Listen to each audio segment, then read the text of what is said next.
آج مفتی یاسر ندیم الواجدی صاحب کا ایک ویڈیو دیکھا، اس میں ان کی ٹیم کے لوگ بھی شامل ہیں. تو اس میں جو ان کی گفتگو ہو رہی ہے وہ محمد علی مرزا صاحب کے ایک اسٹوڈنٹ سے ہو رہی ہے. تو پھر اس میں جو ہے اس گفتگو ہوتے ہوتے پھر اس میں جو ان کے ساتھی ہیں مفتی صاحب کے عامر حق صاحب وہ شامل ہوتے ہیں، اور وہ اس قدر غصے میں ہیں کہ اس شخص سے یہ کہتے ہیں کہ اوے کھوتی دے پتر باپ کو بھیج. اس طرح کی بات وہ کرتے ہیں. تو آپ یہ دیکھیں کہ یہ انداز ان لوگوں کا ہے جو انٹرنیشنل لیول پر دین کو پیش کر رہے ہیں. اتنی گھٹیا بازارو زبان ان لوگوں کی ہے.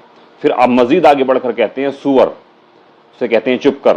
ٹھیک ہے، تو اس پر مفتی صاحب جو ہیں وہ پہلے تو مسکراتے ہیں جب وہ کھوتی دا پتر، چپ کر اور باپ کو بھیج اس طرح کے الفاظ کہتے ہیں عامر حق.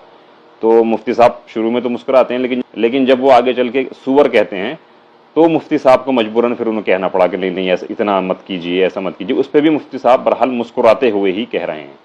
تو کہنے کا مقصد یہ تھا کہ جب آپ لوگوں کے اندر اتنا تحمل نہیں ہے، اتنی صلاحیت نہیں ہے کہ آپ غصے کو برداشت کر سکیں، تو پھر آپ اوپنلی یا پبلکلی لوگوں کو انوائٹ کیوں کرتے ہیں اور سوال جواب کیوں کرتے ہیں؟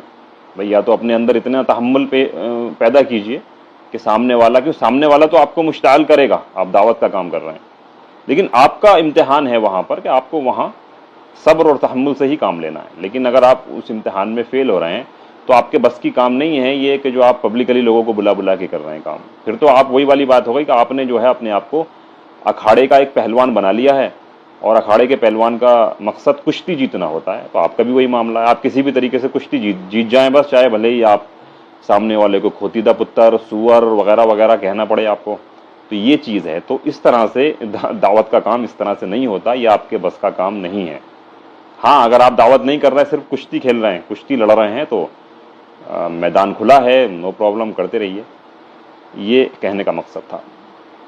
اچھا، پھر اس میں ایک بات اور کہ کل ایک اور پوسٹ ہم نے لگائی تھی ان کے بارے میں، انہی لوگوں کے بارے میں. تو اس میں انہوں نے کیا تھا کہ ایک ملحد کے ساتھ اسی طرح کا رویہ اپنایا تھا. تو اس پر عمران صدیقی ندوی صاحب نے یہ کمنٹ کیا کہ آپ تو اب ملحدوں کی حمایت کرنے لگے. تو یہ ملحدوں کی حمایت کرنے کی بات نہیں ہے. بات یہ ہے کہ قرآن جیسے کہتا ہے نا کہ آپ کو حق کی گواہی دینی ہے، سچ بات کہنی ہے، بھلے ہی مقابل میں کوئی آپ کا اپنا قریبی رشتہ دار ہے یا آپ کی اپنی ذات ہے. تو اسی طرح سے اگر کوئی مسلم اسکالر